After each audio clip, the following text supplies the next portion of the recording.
কুয়াকাটা পৌরসভার উদ্যোগে হোটেল সিভিও থেকে ঝাউবন পর্যন্ত ১৩০০ মিটার সৈকত সড়ক নির্মাণ প্রকল্প এখন চরম সমালোচনার মুখে। প্রকল্পটির ব্যয় ধরা হয়েছিল ৪,৭৫,০০,০০০ টাকা। তবে নির্মাণ কাজ শেষ হওয়ার আগেই ২ দফায় জোয়ারের পানি আর নিম্নচাপের প্রভাবে সড়কটি সম্পূর্ণ সমুদ্রে ধসে পড়েছে।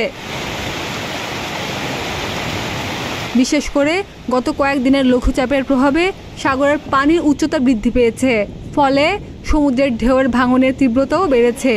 এই ভাঙনে মেরিন ড্রাইভ ও তার পাশের সবুজ বেষ্টনীর প্রকল্প মারাত্মকভাবে ক্ষতিগ্রস্ত হয়েছে। বিলীন হয়েছে গঙ্গামতি ঝাউবনের ইকো পার্কটি। নিম্নচাপ ও অমাবস্যার জোয়ারের প্রভাবে সড়কটি পুরোপুরি অংশ সমুদ্রে বিলীন হয়ে গেছে। এছাড়াও সৈকত লাগোয়া বিভিন্ন স্থাপনা, tourist police box, DC park রয়েছে ঝুঁকির মধ্যে, যে কারণে পর্যটক সহ স্থানীয়দের ক্ষোভ বেড়েছে বহুগুণ। দীর্ঘদিন যাবত জলবায়ু পরিবর্তনের কারণে কিন্তু কুয়াকাটার জলশ্বাসের বা পানির উচ্চতা বাড়ছে। এর কারণে বারবার কিন্তু এই বলতে পারেন যে সাগরের ভাঙনের কবলে পড়ছে এই মেরিন ড্রাইভটি। এছাড়াও কুয়াকাটা সমুদ্র সৈকতের বিভিন্ন জায়গাও কিন্তু ভাঙনের কবলে পড়ছে।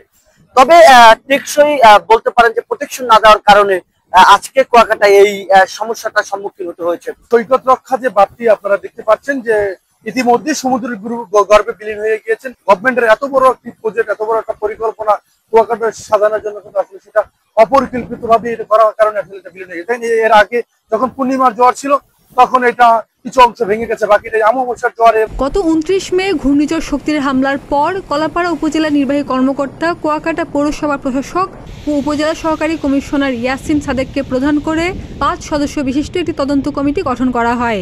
কমিটিকে ৭ কার্যদিবসের মধ্যে তদন্ত প্রতিবেদন দাখিল করার কথা উল্লেখ থাকলেও গত ২ মাসেও তদন্ত আলোর মুখ দেখেনি। জানা যায় ৪,৭৫,০০,০০০ টাকার প্রকল্পে সৈকত সড়ক নির্মাণের এমন বাস্তব চিত্রের মধ্যেই ঠিকাদার ইতিমধ্যেই প্রকল্পের বিপরীতে ১,৭৬,০০,০০০ টাকার বিল উত্তোলন করেছেন। বাকি ৩ কোটি টাকা দিয়ে ক্ষতিগ্রস্ত অংশ মেরামত করিয়ে নেওয়া হবে।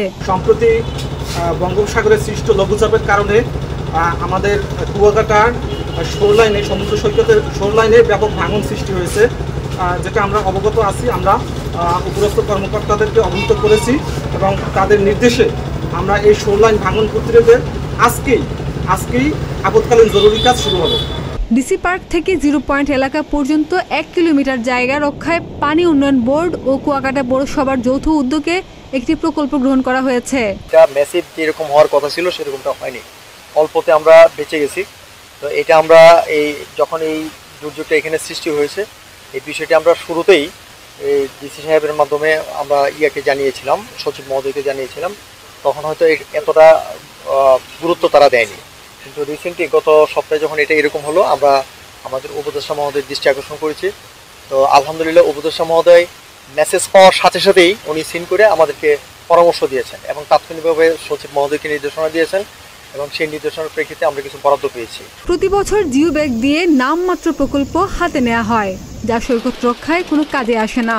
কুয়াকাটা রক্ষায় দরকার স্থায়ী বাঁধ।